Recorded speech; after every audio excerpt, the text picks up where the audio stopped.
everyone, and welcome back to Mariana Math Books. My name is Mariana, and today I am here with the New York Times by the Book tag. So the New York Times by the Book tag is based on a column that appears in the New York Times, I believe, or appeared, I'm not sure, and I was tagged to do it by Rosie Cockshutt. So thank you, Rosie, for the tag. I will, of course, link her channel down below. And I am so sorry that I took so long to answer it. I knew that I wanted to answer the question since you tagged me, but I don't know. I don't have any excuse, but here I am answering the questions to the tag. And so without further ado, let's just start with the questions. Okay, so question number 1 says, what book is on your nightstand currently? And there are many books. There are always many books on my nightstand. There isn't only one. And currently the books that are there are a Tolkien on film, essays on Peter Jackson's The Lord of the Rings, edited by Janet Brennan Croft, the Frodo franchise, The Lord of the Rings and Modern Hollywood by Christine Thompson, Because Internet, Understanding the New Rules of Language by Gretchen McCulloch,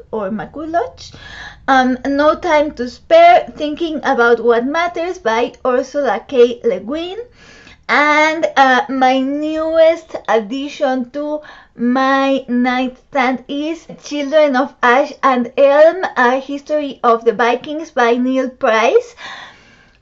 I really do truly think that this is the most beautiful book that I currently own. What was the last truly great book that you read?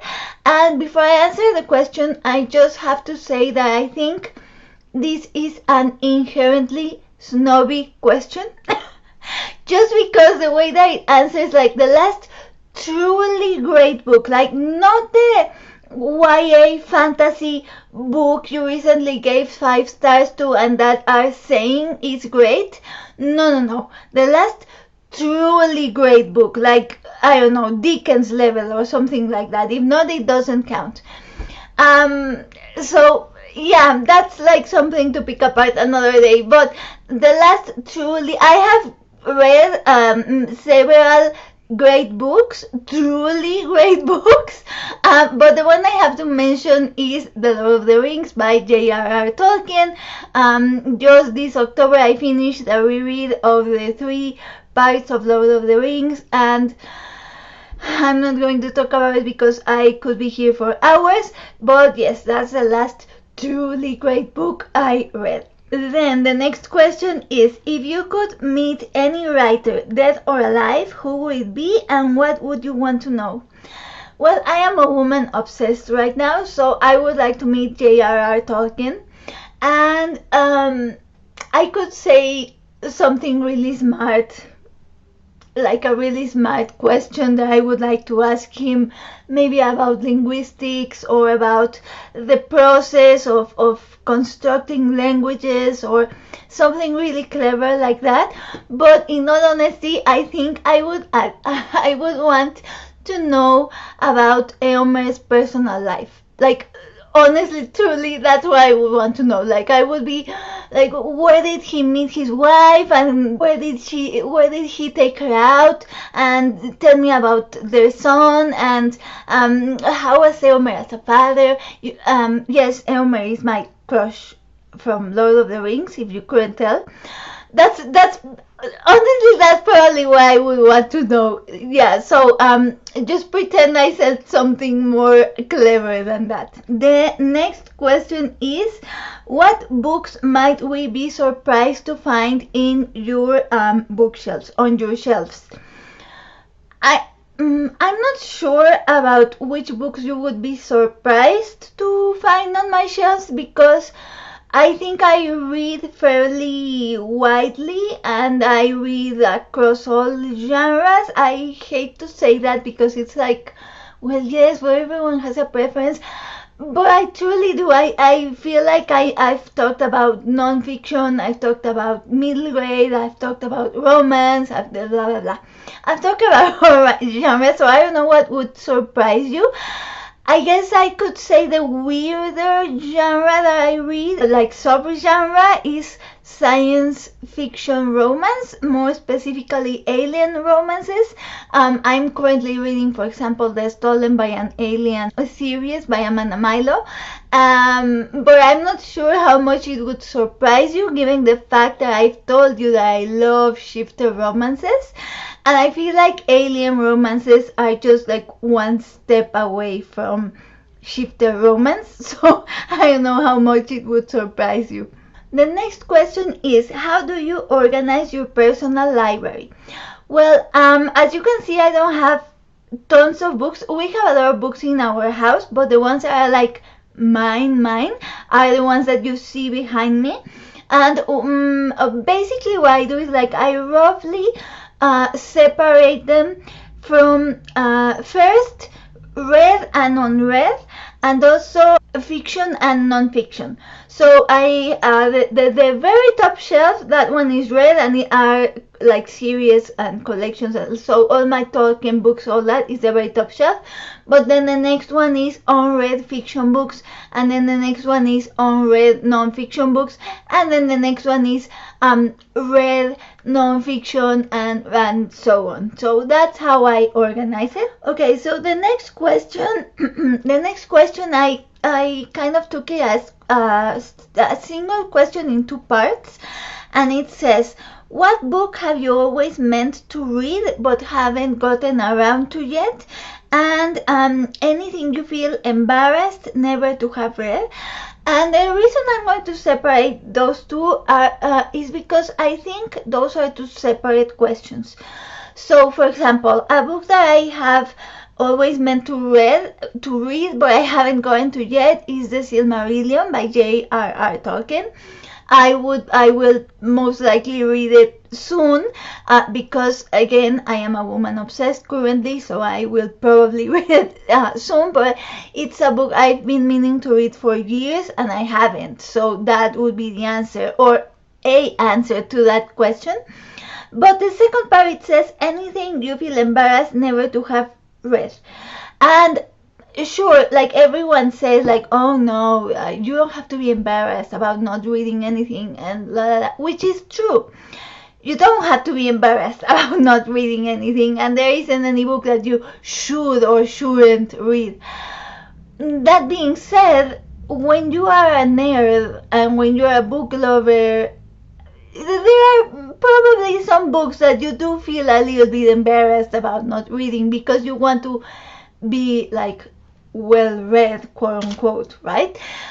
So but I say it's a separate question because, for example, I guess some of the books that I would be embarrassed that I haven't read are Mexican classics, or certain Mexican classics, like, I don't know, maybe Pedro Páramo by Juan Rulfo, or El Llano en Llamas. So those would be books that I would be embarrassed that I haven't read, but I don't really want to read them either. So it's not like a book that I have always meant to read and I haven't gotten to yet. At least in the foreseeable future, I'm not planning on reading Pedro Páramo or El Llano en Llamas or Octavio Paz or any of the really classic Mexican authors that you probably should read if you are a Mexican bookworm. Then, disappointing, overrated, just not good. What book did you feel you were supposed to like but you didn't? The Way of Kings by Brandon Sanderson. As a fantasy lover, I feel like that's a book I should have loved, but I didn't. I'm going to leave it at that. Then the next one is also a question with two parts, and it says, do you remember the last book you put down without finishing? Well, yes, I do. It was very recently. Royal Witches, Witchcraft and the Nobility in 15th Century England by Gemma Holman. This was a sad DNF because I was very much looking forward to that book. And actually, in my nonfiction November TBR video, I think that's the book that most people commented that sounded really interesting. So it was sad to DNF it. I didn't DNF it because it was a bad book. It's not a bad book. If you're interested in it, definitely check it out. It's just not what I thought it would be, and not what I wanted it to be. I expected something a bit more gossipy and or witchy, and I didn't get any of those things. So that's why I ended up DNFing it. But as I said, it's not a bad book. Oh, never mind. That last question was the second part of the disappointing, overrated, etc. question. Number 8 is, what kinds of stories are you drawn to, and any you steer clear of? Well, the easier answer is the ones I stay clear of, and that is horror. I don't do horror either in film or in books or in TV shows or in haunted houses or anything scary. I cannot handle scary. I am super scaredy cat. I am afraid of everything, even the things that people say, oh, but that's not scary. Trust me, I'm scared of that. So those I steer clear of. What I am drawn to. I am drawn to, I would say, firstly, speculative fiction. So anything with a speculative element, whether it's fantasy or sci-fi or alternate reality, alternate history, any type of speculative element really draws me to a story. I would also say I really like historical stories. The way I will explain it is, I only like historical fiction if it has a speculative element. If it doesn't have a speculative element, then I would rather read a historical non-fiction. Other types of stories that I am drawn to that are not necessarily speculative are anything related to books, academia, stories with journalists. I don't know why, but if there's a journalist, if one of the characters is a journalist, I am probably going to be drawn to that story. As for non-fiction, my favorite type of non-fiction is historical non-fiction. This year I have really been loving reading biographies. And yeah, I guess that's what I would say that I am attracted to. Then the question 9 is, if you could require the president to read one book, what would it be? I actually have a good answer for this one because I just finished reading it. So I'm not going to go into super detail, but let's just say the president that we currently have in Mexico has made his career by selling an image of being a super leftist president. And let's just say that I'm going to heavily emphasize the air quotes. So one of the things that he does in his leftist persona is really like idealize and romanticize indigenous cultures. He's even, I don't know, changing the name of monuments or streets to Aztec names, for example. And maybe from the outside it sounds like, oh wow, that's inclusive, that's like going back to the roots of the country. But in reality it's all for show, for image, for publicity.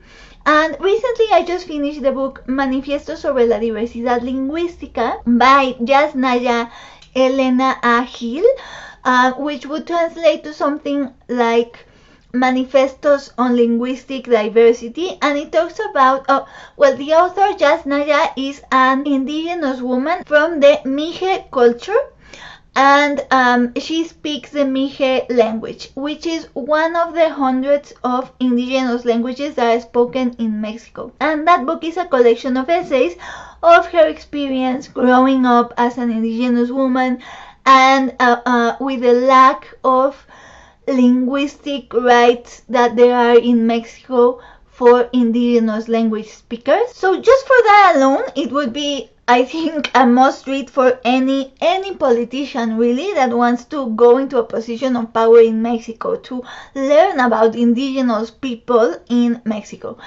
But in one of the essays particularly, she talks about how her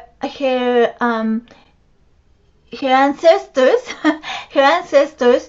her Mije ancestors, how they would roll around in their graves if they learned about this fascination and idealization and romanticization that there is with Aztec culture, because first of all, Aztecs were one of many indigenous people. It's like if in the US a president wanted to change the street names to Navajo names, to be more inclusive, and it's like, well, yes, but where are the rest of the cultures? Like, why just Navajo?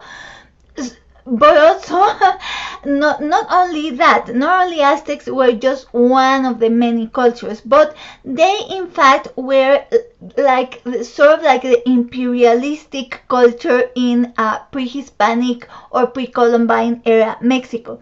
The Aztecs had subjugated, if is that a word, many of or most of the other people and cultures in pre-Hispanic or pre-Columbine Mexico.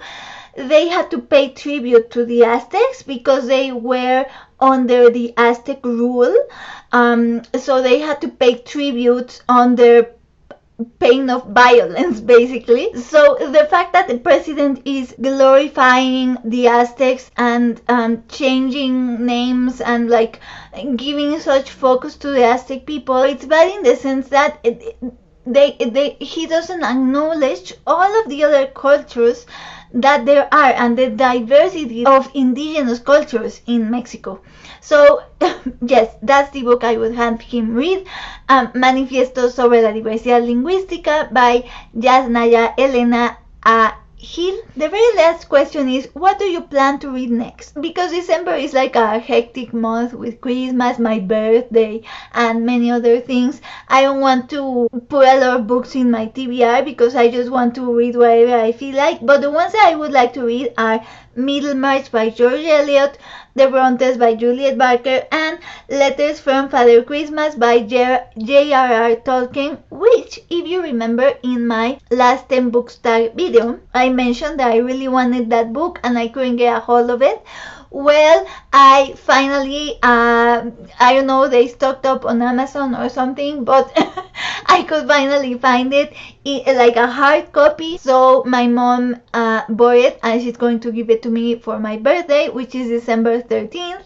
So I am planning, I'm not making any promises, but I am going to try to make a Christmassy reading blog of Letters from Father Christmas by J.R.R. Tolkien. I have never made a reading vlog before, but I would really like to try to do it, and I feel like that book and that time of the year would be a cool time to do it. So I'm not making promises, but I'm going to try to do that. And that is the end of the tag. Those are all the questions. I am going to tag a few people that I know have commented in my videos before and that I think it would be interesting to hear their answers. As usual, you know the drill. If I tag you, don't feel obligated, only if you want to do it and if you are seeing the video, of course. So firstly, I would like to tag Elle from Elle Thinks. I would like to tag Brandon from Brandon's Bookshelf. I would like to tag Susan at Road Reads and Heather at Soggy Expat Book Nerd. So, and you know, anyone else who wants to do it, go ahead. I hope you have a happy week, and I will see you on a bookish video whenever I see you, and happy reading.